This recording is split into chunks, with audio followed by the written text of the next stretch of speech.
All right, so let's start with the big story that we are tracking on fine print tonight. The Biden administration has now warned that the United States will have a multi-tiered response to the deadly attack in Jordan that has resulted in the killing of 3 American troops.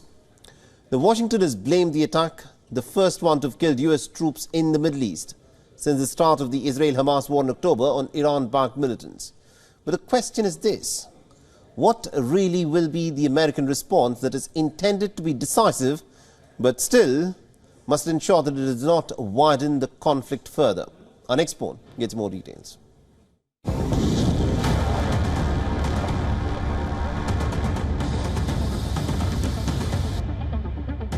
This is a dangerous moment in the Middle East. This is a dangerous moment in the Middle East.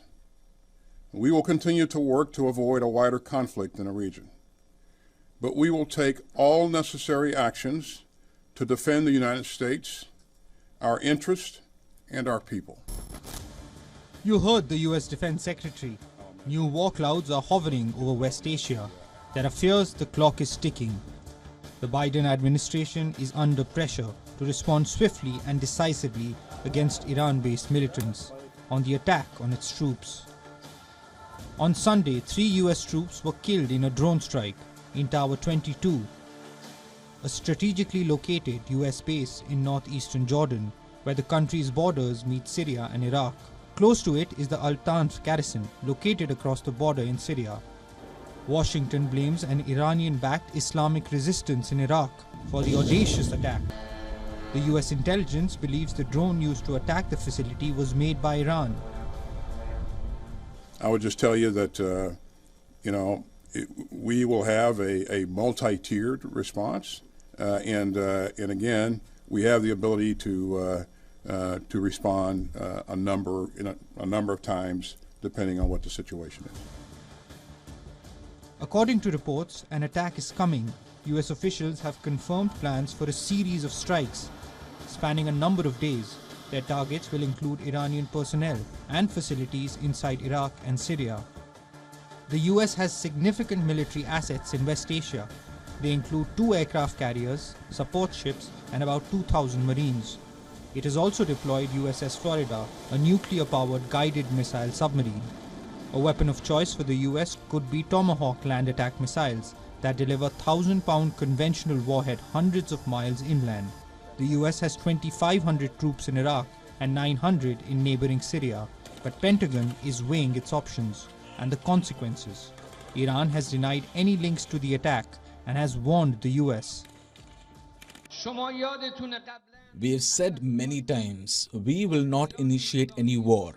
But if anyone wants to bully us, Iran will respond firmly.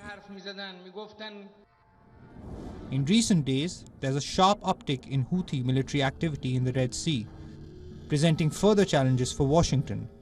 The death of 3 U.S. troops comes days after 2 U.S. Navy SEALs died in an accident in the Arabian Sea. American forces in the region have been attacked more than 165 times since mid-October. U.S. forces have been striking targets in response, but clearly without deterring the American adversaries.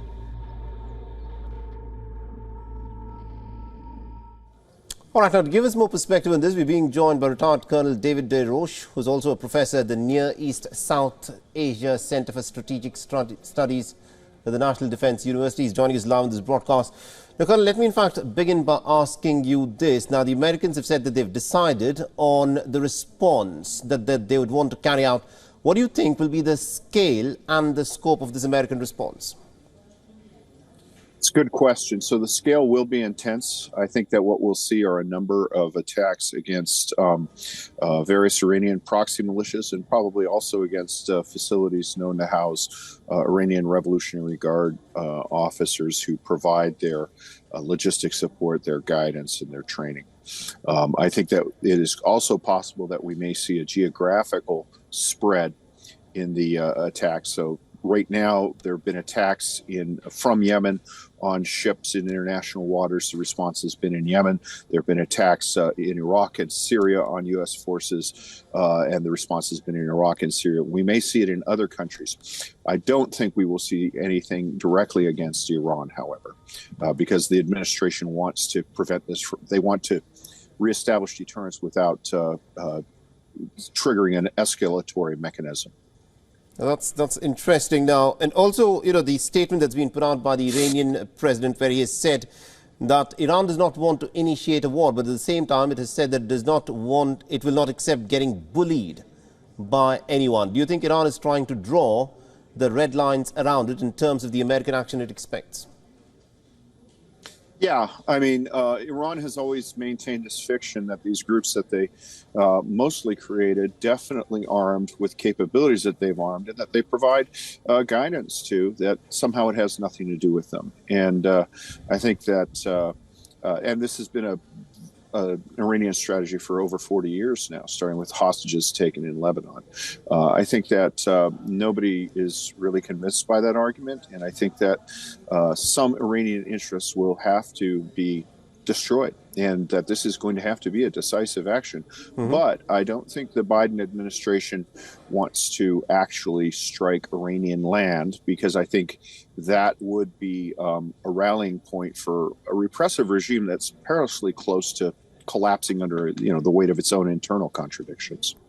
Interesting. My final question to you, Colonel, is now the British Defence Minister has indicated that Britain will not take part in any strikes that America is likely to carry out in response to the drone attack that took place in Jordan.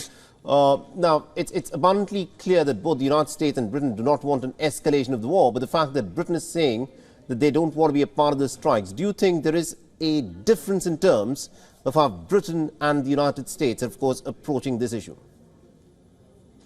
There might be, but I think what's more significant is Britain just doesn't have the capacity to do that sort of stuff. The British military, as with almost all Western European nations, Britain's military capacity is not where it's at. They are active in the strikes against the Houthi attacks on shipping. They're active in escorting and shooting down missiles going at civilian ships. And I don't think they have the long-range strike abilities to add an attack in another country to that. Interesting. Thank you very much indeed, Colonel David DeRoche, for joining us and getting us all those insights there. WION is now available in your country. Download the app now and get all the news on the move.